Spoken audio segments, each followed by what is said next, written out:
Yeah, I'm going live again. I finally got on. It took me a while. I have some champion golf on. I'm just going to put that to the side and give this a nice ride. I got to call my friend Richie G.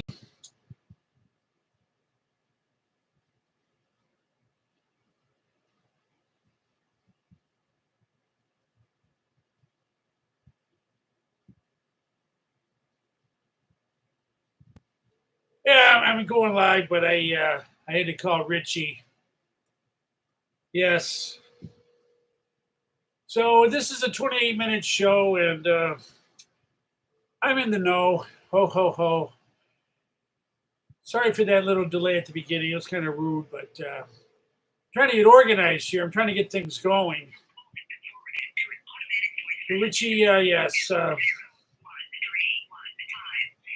This is, I did a show at Richie G, I think Dave Live 7. This is Dave Live 9. This is all Dave all night. I'm going live now. I'm not.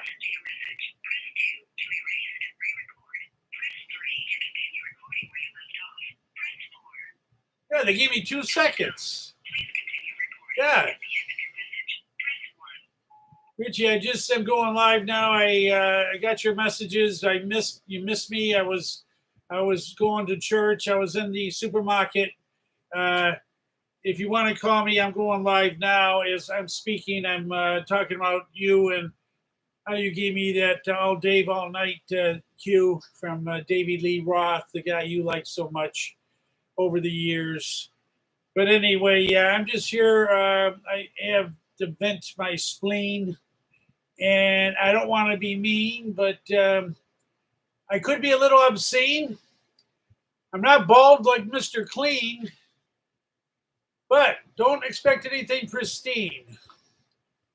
And I did have a woman once named Christine, who I cherished highly. And we had some good times. Remember the Cars, Let the Good Times Roll?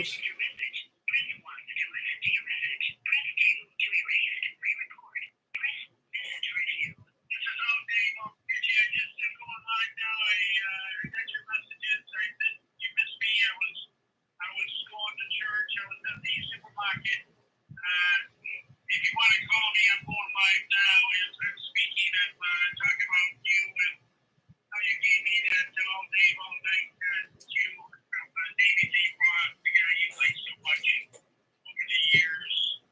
But anyway, yeah, I'm just here. I have vent my spleen, and I don't want to be mean, but I could be a little obscene.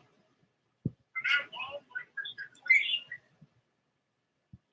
Don't expect anything pristine. And I did have a woman once named Christine, who I cherished highly. And we had some good times.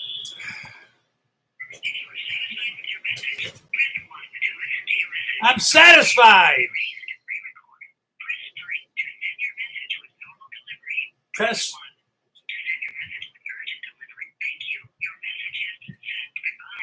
It's pressed, and hopefully Richie is going to get back to me during the live broadcast here. But if he doesn't, never fear. I can go 28 easily, as I did on my cable access show for years. And I would like to get some chats going. I got the chats going, and if anyone's watching, chat with me. This will really make my show take off if I can get a good chat audience, because I can play off of you. You can play off of me. No skin flutes. If you know what that means, watch out. You're in sad shape. My place is a sad looking place here, but it's all I have. Like I told you last time, what Riff said. He goes, I know, guys, this ain't much, but this is all we have. When you're a jet all the way from your first cigarette to your last dying day. Yeah, that's what I got to say. Got some golf in the background, Champions Tour. ESPN is gone. Disney took the channels off the air. They're playing Russian roulette with each other, and we're in the middle. We're the victim of love. I saw something about the Eagles. They were at Madison Square Garden a couple last night or the 7th. They did a tribute to Jimmy Buffett, who died this past week. Guy was 75, 76 years old. That's not too old. I mean, I'm going to be 67. I don't want to think that's going to happen to me when I'm that age, but it's funny. The guy, they said, made millions of dollars. He really segued into a business world with his he marketed himself in his songs. He created some great songs, and he went on tour a lot. And the guy's worth millions, but I know it's cliche-ish, but you can't take it with you. He couldn't take it with him. Someone else is benefiting, but sometimes I wish I had more money that could complicate things more, give me a bigger ego, give me more power, and it would go to my head. If it happened to me a long time ago, when I went to Hollywood, I might have been dead. Instead, here I am. And call me Sham Spade. You remember Humphrey Bogart? He didn't try to talk that way. He just did. And I've never been that good with impressions. That never was a thing with me. I'm a trained actor. SAG, AFTRA, Equity. I've done some professional work. I just got a residual from the Chris Rock show, which I did in the late 90s. I think it was 2000, around there. And I had a speaking part. I think I mentioned this on the other show. And I've gotten about close to 10 residual checks over the years. I just got one recently out of nowhere. I must have aired it again on HBO somewhere. And I got a $96 check. They took out $40 with taxes. So one of the things I wanted to talk about today is some serious business, and it concerns New York City and me, because I live here, and exactly in my building too is now a building of asylum seekers. I think most of them are from Latin America, and I think you know the history of what happened. And the buck stops. It's got to stop somewhere, and the blame game, I think it looks pretty clear that it starts and ends at the White House. Because that guy, when he took over from Trump, he wanted to do everything Trump didn't do, or reverse what Trump did. Trump had the borders secured. For better or for worse, the borders were tight. He had an agreement with Mexican government, and as soon as Biden came in, the green light was out there that you could come in. And they've been coming in. It's like a broken faucet. New York City has been inundated with over 100,000 immigrants. And there's no sign that it's going to stop. And I, in particular, live in a building that I've lived in for almost 30 years. It was an SRO. Single room occupancy. And I was a little bit beneath my my career or my status that I could have afforded something better. But when you come to a place like Manhattan with high rents, you throw everything out. You don't say, well, I got to live in a nice place and pay half of my salary. And that's what I would have had to have done. So I got this place that I've been paying in perpetuity for 30 years now, $400 a month rent. That comes out to $4,800 during the year. Very, very good. And I still pay $400 a month. And they sort more or less grandfathered us when AMDA, American Musical Drama Association, that's a school, they leased the building from Rosenberg and Saltzman. Rosenberg and Saltzman, the good old two Jewish stew of the lady and the cousin. The uncle, Mrs. Rosenberg and Mr. Saltzman. I have to admit they were nice people, but they were a little, I don't know. They had an attitude. You're lucky you're here and you're paying low amount of money. We're not going to do much for you. But AMDA came in. By law, they had to get some regulations in here for the students. And then, lo and behold, this past year in June, what happens? AMDA's gone. That's that Metallica song. Enter, light, exit, whatever. But the asylum seekers came in. They filled the building. New York City Senate staff, security staff, and I don't think they're police, but they're security, and there's so much personnel here working. And there's a guard on every floor. There's a guard on the floor right now, right outside my door down the hall. But that's just the tip of the iceberg, because what happened is this past week, they came in June. Let's say they were here from June to July to August into September, over 2 months. And now, this week, just in a couple days, Thursday and Friday, they practically emptied the building. They got them all out of the building. They put them on buses. They took them to another facility, I think in Randall's Island or whatever. They were all adults. There's some mainly single adults, men and women, and a few couples. But now they're bringing in families, la familias. And this kind of scares the bejesus out of me because I don't know what to expect. I mean, it's going to be safe and secure, and people are grateful they're here. And I feel sorry, actually, that I saw a lady standing outside waiting for the bus. I didn't know was there yet, but I saw it later on, and she couldn't speak a lick of English, and she lived on the floor from me. She was a lady maybe close to my age, and I just started talking to her in English, and I said, "Oh, it's too bad you're leaving," and I don't think she understood what I said, but I just feel kind of bad because they were here, and they're lucky, really. They're coming here in this country, and they're getting everything for free. I mean, taxpayers are paying the money, and it's coming from the coffers. And Mayor Adams got frustrated just a couple of days. It was in the Daily News. He goes, "They're going to ruin the city. The city's going to be destroyed."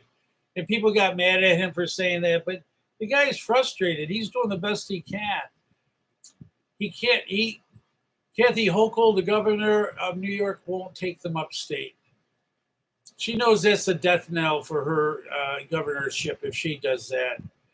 Everyone up there, people won't vote for her. It's a hot potato. You got your hot potato, you keep it. Joe Biden. On Monday, it's 9/11. You know what happened on 9/11. It's a commemoration of the terrible event. I was here in 9/11. It was a terrible, terrible thing. I mean, I can get into that later today or on some other show, but he's not coming to New York. You know where he's going to be on 9/11? Alaska. Baked Alaska. I guess he's going on a trip to the Far East now, like Vietnam or whatever. So coming back, that's where he's going to land. Last year, he didn't come here for 9/11. The man doesn't want to deal with this at all, and it's his fault. And he's just ignoring this problem and leaving it on us. And it's terrible. Something has to be done. This cannot be sustained. They're piling in, and God bless them. They're good people. I'm sure they're happy to be here, but oh my God, what a crisis we're in. This is a crisis. And I don't know how this is going to be resolved. This city that I've been in has had these crises over the years. I came here in 94. And then that was it. 7 years later was 9/11. The Twin Towers came down. That was a big crisis. And then it was later in that decade, like 2008, we had an economic crisis. It seemed like a crash. And I overreacted. I should have kept stock. I bought stocks. I should have kept them. Well, I don't want to. I said that before. I don't want to get into that. But anyway, that 9/11 was a big thing. It didn't last super long. Then we had the pandemic in 2020. The whole city, the world was shut down. And that went for over a year. People had COVID. They were afraid it would be spread. Now people were saying it never should have been shut down. Businesses were out. They never came back.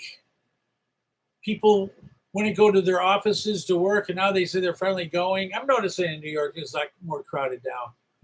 It's more normal, but now we have this migrant crisis, and there doesn't seem to be an end to this.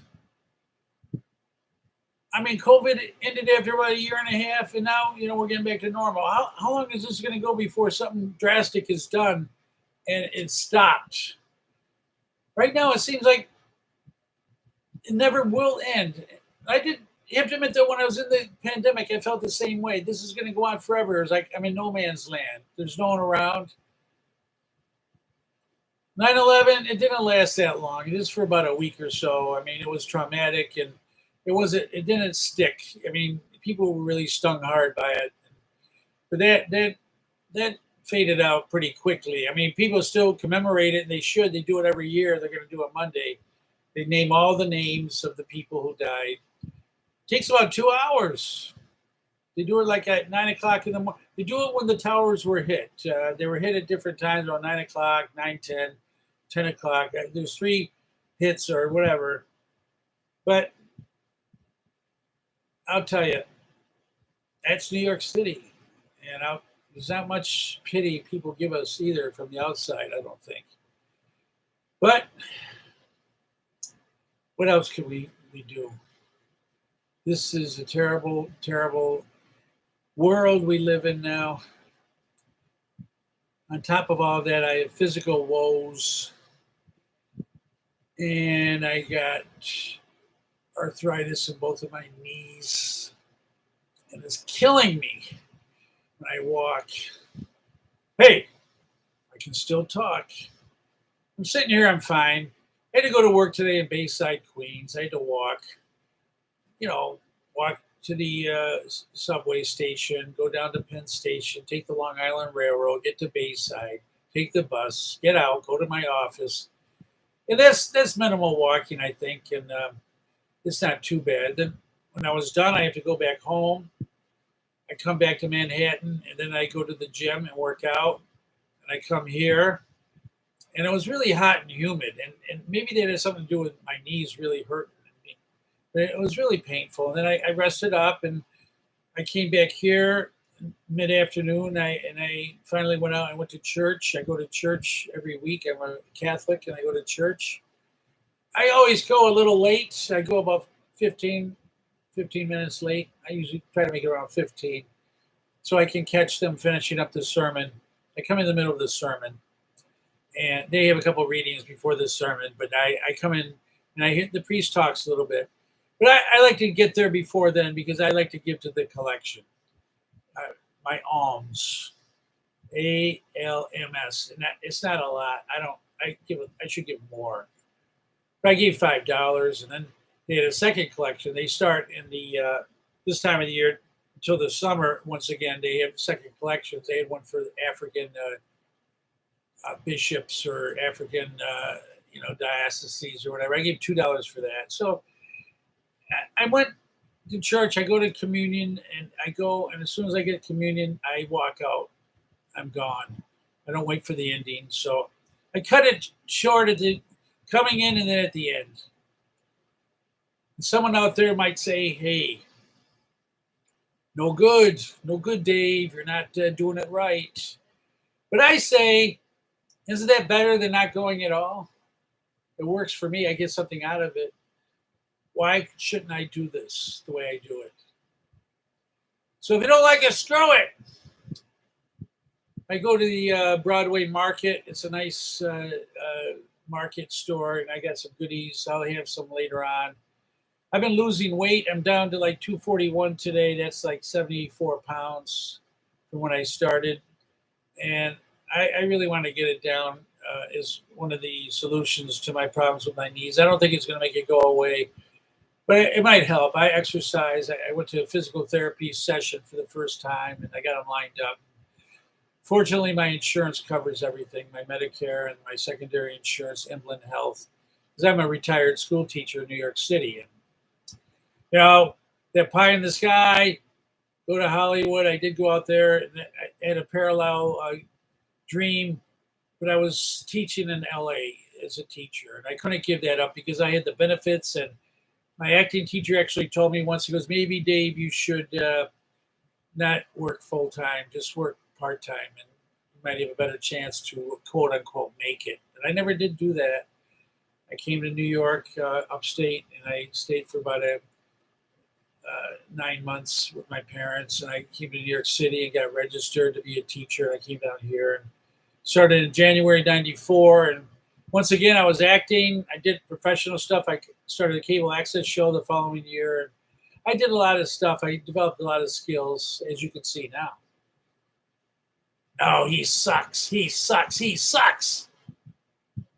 Well, let me get some water.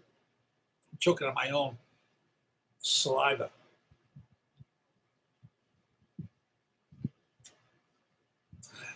This is the thing you're aware. That's why maybe it's good that I'm not being chatted, because a lot of people, what do they call those people that, what's that word? They go after you. They don't stalk you. What do they call them? Troll or whatever. But I'm ready for it.